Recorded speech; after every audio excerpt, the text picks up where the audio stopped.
Debido al contenido de este programa, se recomienda discreción a menores de 13 años. Este programa incluye discusiones sobre asesinatos, violaciones y uso de lenguaje inapropiado. ¿Y tú? ¿Qué imaginas cuando piensas en un criminal? ¿Te imaginas un ladrón? ¿Un gángster? ¿Un pandillero? Apuesto a que no imaginabas al ancianito que todos los días limpia su patio, a la señora que da clases en la escuela de la calle, o al joven que viste de traje todos los días. Cada semana, el podcast Detrás del Crimen descubre la vida, los crímenes y los sucesos más impactantes de los asesinos más controversiales del mundo y analizamos la historia detrás de sus crímenes tan complejos.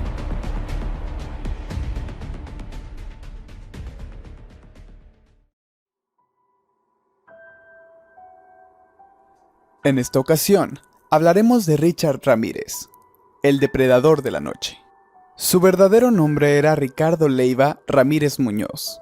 Él fue un asesino en serie que atormentó a la ciudad de Los Ángeles, California. Se desconoce la cifra exacta de los asesinatos, pero son 14 los que pudieron comprobarse a su nombre. Esto ocurrió en los años 80, específicamente entre 1984 y 1985. La ciudad de Los Ángeles se encontraba aterrorizada, y la confusión era tanta porque no tenía un patrón específico de las personas que asesinaba ni un patrón específico de cómo lo hacía. Este fue uno de los casos más sonados en Estados Unidos, y también su nombre es uno de los más sobresalientes cuando de asesinos en serie se trata. Otra particularidad que hace sobresalir a este asesino en serie es su gran fandom. Habían muchas chicas que le escribían y lo buscaban, y de hecho se llegó a casar con una de ellas. Y aunque no es poco común que los asesinos en serie tengan su fandom, logró impactar a la juventud de ese entonces. Conozcamos un poco más sobre su vida.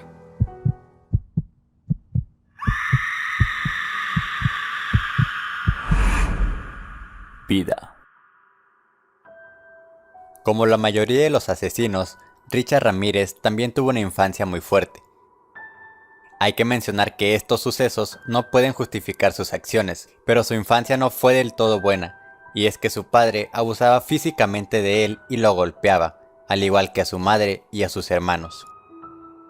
Tiempo después, Richard sufrió de una epilepsia durante varios años.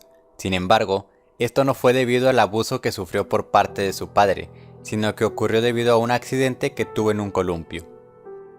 Richard tiene descendencias mexicanas, ya que su padre es originario de este país. Una de las principales influencias que tuvo en su vida fue su primo Mike, es decir, Miguel Ramírez, quien participó en la guerra de Vietnam y fue testigo de momentos violentos y desgarradores. Todas estas anécdotas se las contaba Miguel a su primo Richard diariamente, y no solo esto, sino que también le mostraba fotografías en donde se apreciaban escenas de abusos sexuales, matanzas y mutilaciones realizadas por Miguel hacia otras personas. Además, le enseñaba técnicas de defensa personal, que no solo se basaban en usar diferentes objetos para defenderse, sino que le enseñaba cómo usar estos objetos para asesinar a las personas. A la edad de 9 años, desarrolló una gran tendencia a realizar robos a diferentes personas.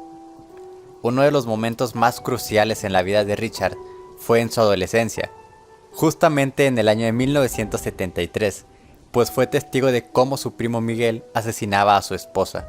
Incluso Richard se encontraba tan cerca de la escena que le salpicó la sangre de la víctima.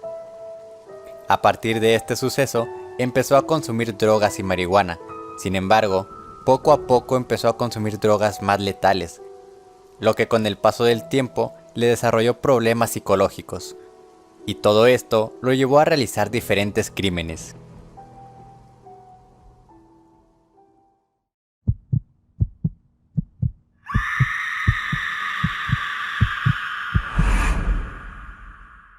Crímenes. Es aquí donde la vida de Richard Ramírez tomó un giro bastante fuerte. Richard nunca mostró señales de ser un asesino en potencia. Como ya mencioné, Richard tuvo 14 víctimas comprobadas. No hablaré sobre cada una de las víctimas, pero explicaré algunos crímenes y las técnicas que hacía. Para comenzar, Se le otorgó el nombre del acosador de la noche o el depredador de la noche porque normalmente atacaba a sus víctimas durante la noche. Él entraba a sus casas que se encontraban con la puerta cerrada, ya sea por la ventana o por alguna otra entrada. De las primeras víctimas que él tuvo fue una pareja mayor, en donde el hombre tenía 64 años y la mujer 44. Lo que hizo para cometer su crimen fue entrar a la casa, dispararle al señor y mutilar a la señora. Lo más impactante y grotesco de la mutilación es que a la señora le arrancó los ojos. Existió y existe un debate en internet sobre si sus crímenes eran perfectos o no. De las primeras pistas que se encontró sobre Richard Ramírez fue la huella de su zapato en la casa de una de sus víctimas. La policía menciona que ese tipo de suelas era demasiado específico y que parecía hecho a propósito. He's someone that will go into a home at night and will kill, and kills at random. There's a $10,000 reward for any information which can lead to his arrest and conviction. Después de varios asesinatos ocurridos en el área, se dieron cuenta de que esa huella de ese mismo zapato se encontraba en los diferentes crímenes, igualmente que las balas pertenecían a la misma arma. Es así como la policía se dio cuenta de que no se trataban de asesinatos distintos, sino de una persona. Otro dato interesante a resaltar es que en ocasiones cuando entraba a las casas, elegía ancianas. Entraba a sus casas, amarraba a sus acompañantes y de vez en cuando se robaba las pertenencias de las personas. Entre estas pertenencias, algo bastante común que solía robar eran joyas. Joyas que después utilizaba como regalo para sus parientes. Mientras más avanzaban sus crímenes, iba implementando nuevos métodos para torturar, hasta que llegó al punto de violar a las mujeres. En una ocasión específica, en donde entró a la casa de una pareja china, al esposo simplemente lo asesinaron, pero a la esposa la torturaron, la amarraron y la violaron, pero por alguna razón la dejó vivir. Ella era una mujer de 63 años. En otro de los casos, entró a la casa de dos hermanas, una de ellas discapacitada. A él no le importó. Aún así intentó violarla. Las dos fueron golpeadas con un martillo hasta la muerte, y antes de abandonar la casa, tomó un lápiz labial de una de las hermanas y comenzó a dibujar un pentagrama en la pared. Incluso no le interesaba si había niños en la escena. Hubo una ocasión en donde torturó y violó a una mujer, mientras el niño estaba encerrado en el closet, escuchando lo que pasaba afuera. En cada ocasión hacía algo diferente. Algunas veces martillaba a sus víctimas, otras veces las violaba, otras veces les cortaba la garganta, les sacaba los ojos, y esto hizo que la investigación tardara bastante tiempo. Otra de las cosas que hacía en la casa de sus víctimas era comer de su refrigerador. En otro caso en específico, entró a la casa de otro matrimonio. Esta vez era un matrimonio joven. La mujer tenía 27 años, pero antes de torturarla, hizo que jurara amor por Satanás. Realmente no se sabe si él era satánico, satanista o luciferiano, pero se piensa que lo hacía para sentir el poder de humillar a las personas. Sin embargo, algo que hace especial a este caso es que la dejó viva. Y gracias a esto, cuando él se fue y robó su auto, la mujer pudo dar una descripción a la policía acerca de Ricardo Ramírez, obteniendo así un retrato hablado. Como el caso comenzó a crecer, los medios de comunicación comenzaron a mostrar una camioneta naranja y las placas, que era el auto que había robado anteriormente. Hubo una persona que vio pasar la camioneta. Llamó a la policía y mencionó que las placas eran las mismas. La camioneta luego fue encontrada. Él ya no estaba, pero encontraron una, y solo una huella digital que se encontraba en el espejo retrovisor. Fue ahí, gracias a sus antecedentes de robo, que se dieron cuenta de que era él, y así comenzaron a perseguirlo.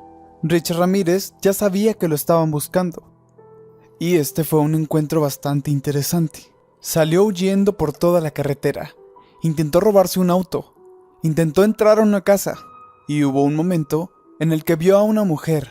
Él había decidido que sería su víctima, así que intentó robarle su auto, pero como había gente observando, la mujer empezó a gritar y la gente la empezó a auxiliar.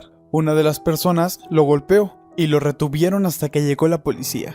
Ellos solamente pensaban que era un ladrón, sin tener la más mínima idea de que era uno de los asesinos en serie más buscados en Estados Unidos. Para ese momento, Richard Ramírez ya estaba rodeado con más de 40 patrullas y 7 helicópteros rondando por la zona. Las personas se encontraban rodeándolo, evitando que escapara para la policía. Fue así como la policía logró capturarlo y lo metieron en la patrulla.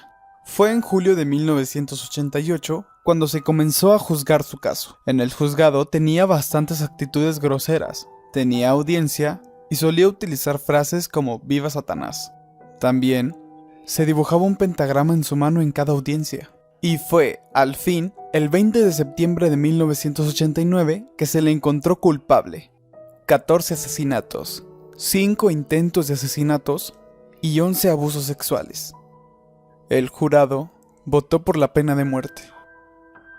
Sin embargo, la pena de muerte nunca se concretó. No se sabe exactamente por qué. El 7 de junio de 2013, Ricardo Ramírez falleció por insuficiencia hepática. Ricardo Ramírez estuvo durante 23 años condenado a muerte y esperando su sentencia. Y fue así como el legado de Richard Ramírez terminó.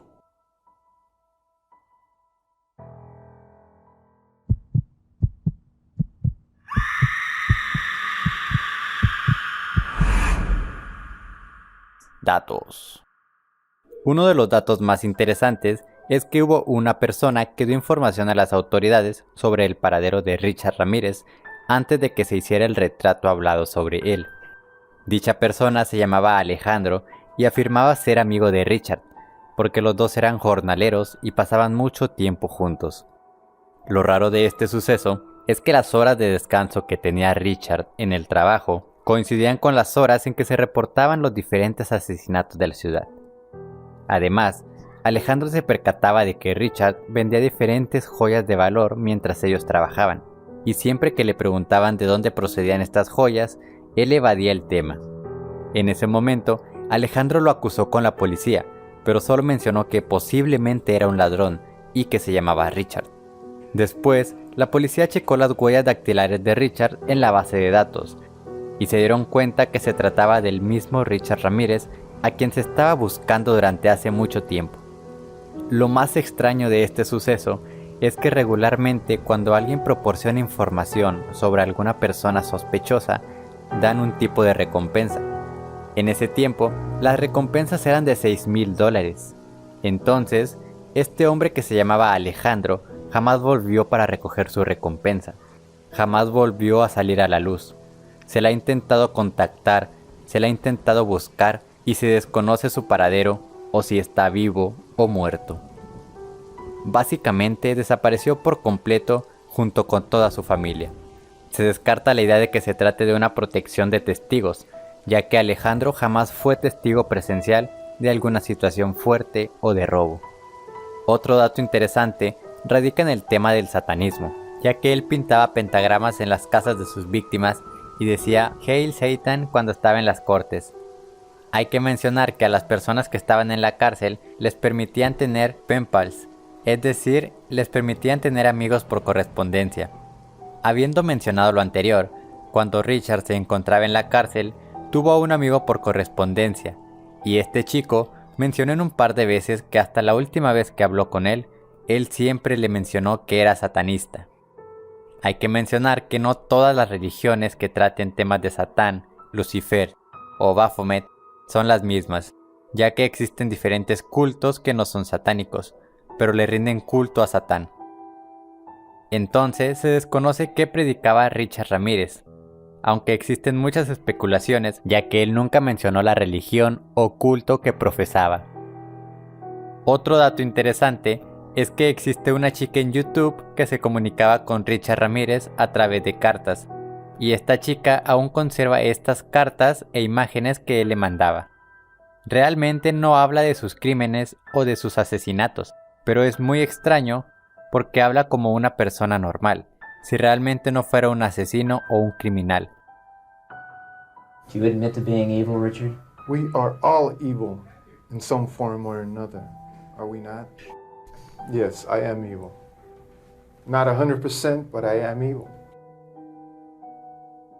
Otro dato interesante es que la figura de Richard Ramírez fue tan polémica y popular entre la audiencia que varios directores y escritores se basaron en la vida criminal de esta persona para la realización de obras televisivas, cinematográficas y literarias, entre las que destacan principalmente la 9ª temporada de la serie American Horror Story, la cual cuenta la historia de un campamento en Los Ángeles en la que Mr. Juggles, un asesino en serie, acecha a jóvenes campistas y aguarda el momento oportuno para saciar sus instintos criminales.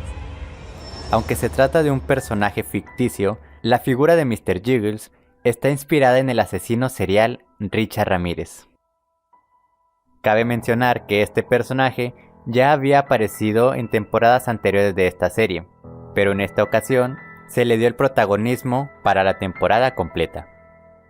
En el ámbito literario, destaca un libro escrito por el autor Philip Carlo titulado Richard Ramírez The Night Stalker, el cual está basado en 3 años de meticulosa investigación de este autor y extensas entrevistas que tuvo con Richard Ramírez. En el libro se revelan los horribles crímenes que ha cometido este gran criminal. Desde ver a su primo cometer un asesinato a los 11 años, hasta sus 19 sentencias de muerte, hasta el miembro del jurado que se enamoró de él, y la historia de Ramírez, la cual es un descanso extraño y fascinante al corazón mismo del ser humano. Este libro es extremadamente fascinante, pues desde la primera publicación que tuvo, miles de mujeres de todo el mundo comenzaron a ponerse a contacto con este autor, rogando que las pusiera en contacto con el asesino. Carlo comenzó a entrevistarlas y en la más nueva edición presenta sus inquietudes históricas y los oscuros deseos sexuales que los llevaron hacia un brutal asesino. Además, agrega las entrevistas exclusivas que tuvo con estas mujeres y entrevistas exclusivas que tuvo con el asesino en serie Richard Ramírez y la opinión que él tenía sobre los denominados Ramírez Groups, nombre con el que se denominaban los grupos de fans de este asesino serial. Con base al libro que acabamos de mencionar y titulado del mismo nombre, el director de cine James Franco creó una película para ahondar más en la biografía del asesino en serie Richard Ramírez, el cual acabó con la vida de 14 personas en la década de los 80s en la ciudad de Los Ángeles, California, Estados Unidos. La locura comenzaría dentro de su propio hogar al matar a su familia completa debido a sus traumas vividos durante su juventud y posteriormente a su relación con las drogas y los ritos satánicos, ya que se autoproclamaba el hijo de Satán. Todo esto y más se puede ver en la obra cinematográfica del director James Franco, que a pesar de no ser una adaptación fiel a la realidad, relata la historia desde otro punto de vista. Lo que nos lleva a la siguiente sección de este programa, en donde conoceremos más a fondo sobre su personalidad.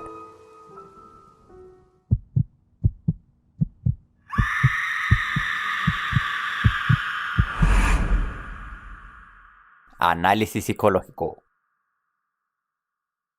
Para complementar este programa, tenemos una invitada especial. Ella es Andrea Delgado, licenciada en psicología y experta en atender pacientes con problemas relacionados de alguna u otra manera con situaciones de este tipo de problemas. Doctora, cuéntenos desde su punto de vista profesional, ¿qué tal observa el caso de Richard Ramírez? Indagando principalmente en el ámbito psicológico que lo rodea, siendo este un caso muy popular y que fue muy público en su momento. Queremos conocer más esta cara que no todos pudimos analizar o ver a primera instancia. Como podemos analizar con los datos ya mencionados, es que no tenía un patrón específico con los crímenes que cometía. Yo no puedo justificar, obviamente, que una persona mate por razones personales de su infancia. Por ejemplo, que su mamá lo trataba mal. Entonces, eso lo llevó a crecer con un odio hacia las mujeres. Pero sí considero que tiene más sentido, pues ahí se puede ver la relación. Con Richard Ramírez no hay un patrón en específico de personas a la cual mataba, hombres, mujeres, ancianas, jóvenes. Violaba con el uso de cuchillos o con lo que sea que se encontrara en la casa. Cualquier cosa que le pudiera servir como arma. Considero bastante interesante el pensamiento de Richard Ramírez en cuanto al bien y el mal.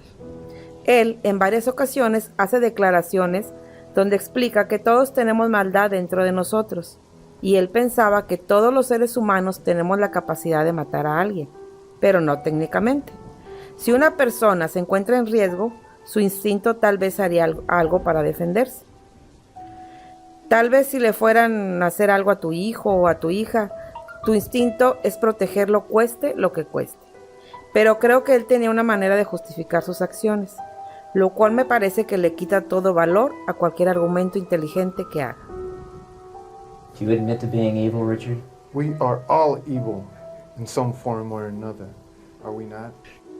Yes, I am evil. Not 100%, but I am evil. Incluso es probable que él se creyera más inteligente que la policía.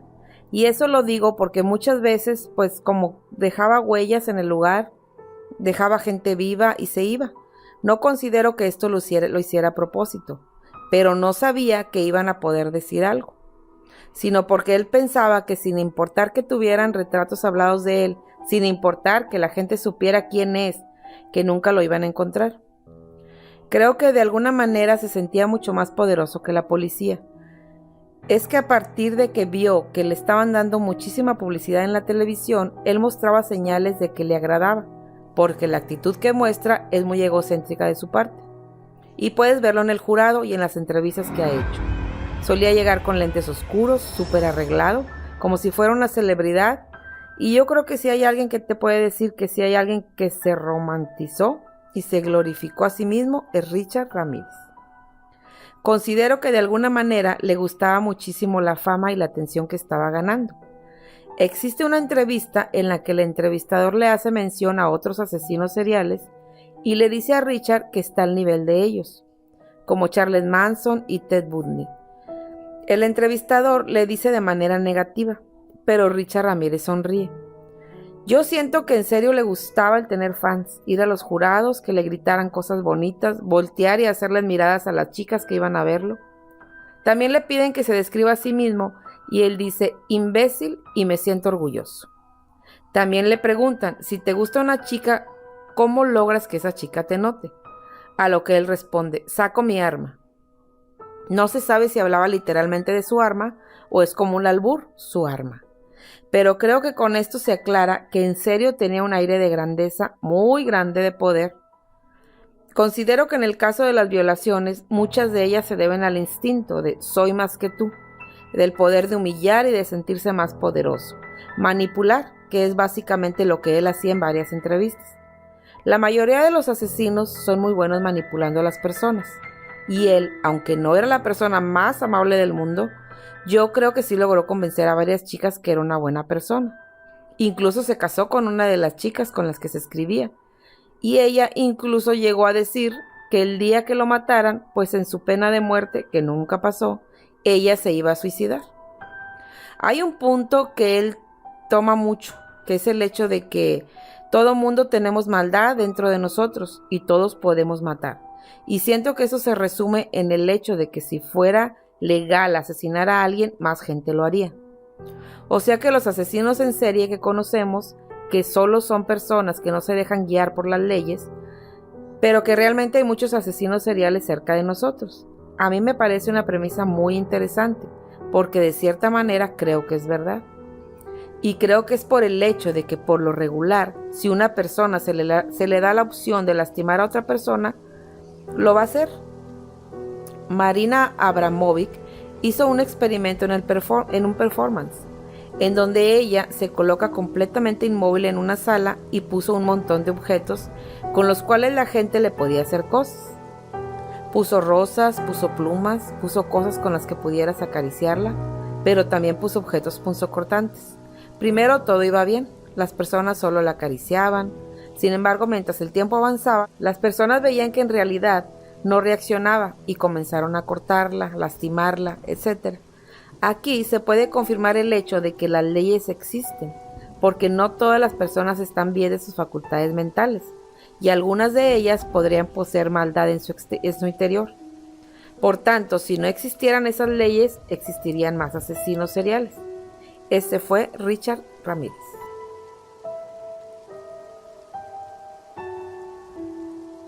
Muchísimas gracias una vez más por haber aceptado la invitación a este podcast, doctora, para ilustrarnos un poco más sobre este famoso criminal, asesino en serie, pero desde un punto de vista psicológico profesional. Al contrario, gracias a ustedes por la invitación. Espero que les haya quedado más claro el aspecto psicológico de este asesino serial. Cualquier duda, ya saben, estoy a sus órdenes. Ella fue la psicóloga Andrea Delgado.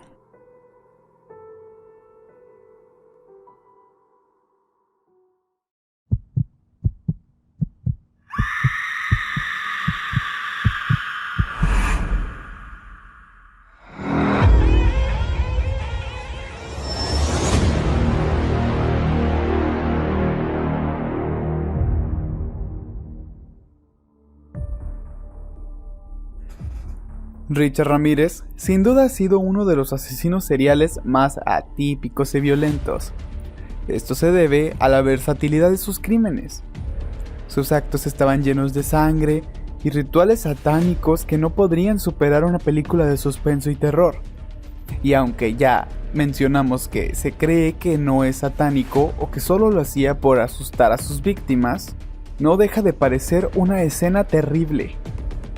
El detective Lebowski menciona: todos los asesinos en serie hacen cosas horribles, pero Ramírez es diferente a cualquier asesino en serie. No lo podría clasificar dentro de los demás casos clásicos. Este fue un episodio más del podcast perteneciente a la serie Detrás del Crimen.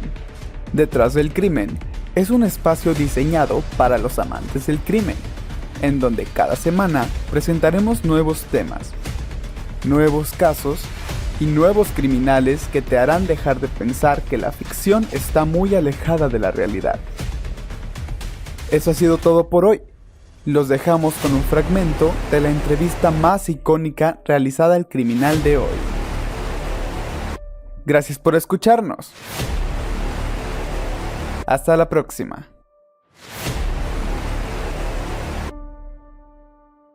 Yes, I am evil.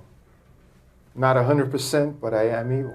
In the summer of 1985, the Texas drifter descended like a deadly disease on a hot California night. A one-man epidemic of madness and murder, one of America's first serial killers to be given a brand name, the Night Stalker. Lock your doors, lock your windows. If you have the ability to provide additional security devices, then by all means do so. Who wants to be next? I don't. No one else does. He preyed on both women and men, young and old. He slipped through windows, slit throats, raped, tortured, and killed. What he did to me has been the total destruction of my life and my girlfriend's life. Former computer engineer Bill Carnes, one of Ramirez's many victims. One night, Carnes and his girlfriend were assaulted in their bed. The woman was raped and Bill Carnes shot 3 times in the head. Bill Carnes ended up in a group home with a bullet still lodged in his brain. He stole my memory, he took my girlfriend, he took my career. And this was just an unprovoked attack. But after dozens of such attacks, police identified their suspect, and on the morning of August 1st, 1985... ¿Y tú? ¿Qué imaginas cuando piensas en un criminal? ¿Te imaginas un ladrón? ¿Un gángster? ¿Un pandillero? Apuesto que no imaginabas al ancianito que todos los días limpia su patio, a la señora que da clases en la escuela de la calle, o al joven que viste de traje todos los días. Cada semana, el podcast Detrás del Crimen descubre la vida, los crímenes y los sucesos más impactantes de los asesinos más controversiales del mundo y analizamos la historia detrás de sus crímenes tan complejos.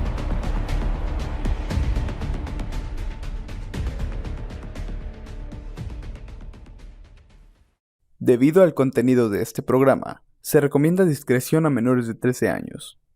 Este programa incluye discusiones sobre asesinatos, violaciones y uso de lenguaje inapropiado.